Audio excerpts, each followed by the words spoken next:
বর্ষা মৌসুমে দক্ষিণাঞ্চলের যোগাযোগের অন্যতম মাধ্যম হয়ে ওঠে ডিঙি নৌকা। তাই জ্যৈষ্ঠ মাস থেকেই সরগরম হয়ে ওঠে পিরোজপুরের স্বরূপকাঠির আটঘর কুরিয়ানা খালের পাড়।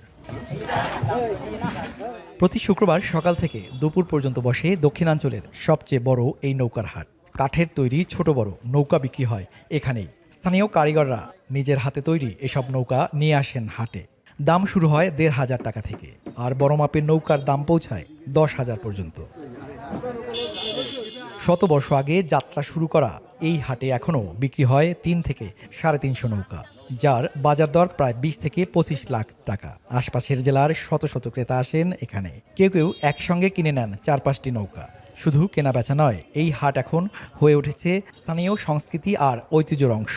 খালের পাড় জুড়ে তৈরি হয় উৎসবমুখর পরিবেশ, জমে ওঠে নানা বয়সী মানুষের মিলন মেলা। বিক্রেতারা জানান, গেল বছরের তুলনায় এবার নৌকার দাম একটু বেশি, তবে গুণগত মান ভালো। গত বছরের থেকে এবার বাজারে একটু চড়া বেশি।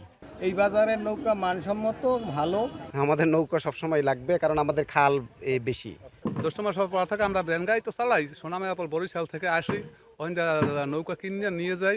বাজার মেলছে 100 বছর থেকে এর আগেও, তা আমিও আসি মনে করেন 50 থেকে 60 বছর হয়েছে। 200 গ্রামের থেকে নৌকা কিনতে আসে, কারণ বিশেষ করে এই এলাকা পেয়ারার সিজনে সবার নৌকার দরকার হয়। হাটের ঐতিহ্য ধরে রাখতে নেওয়া হয়েছে নানা উদ্যোগ, যাতে করে নতুন প্রজন্ম এই সাংস্কৃতিক পরিচয় ধারণ করতে পারে বলে জানান উপজেলা নির্বাহী কর্মকর্তা।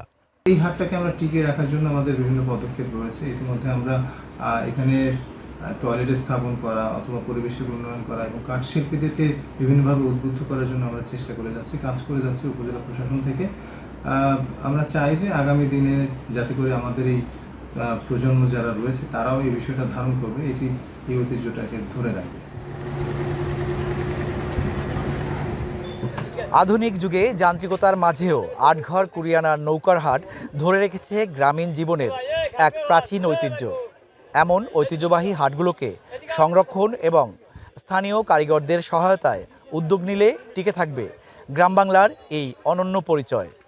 আল আমিন তালুকদার, এখন পিরোজপুর।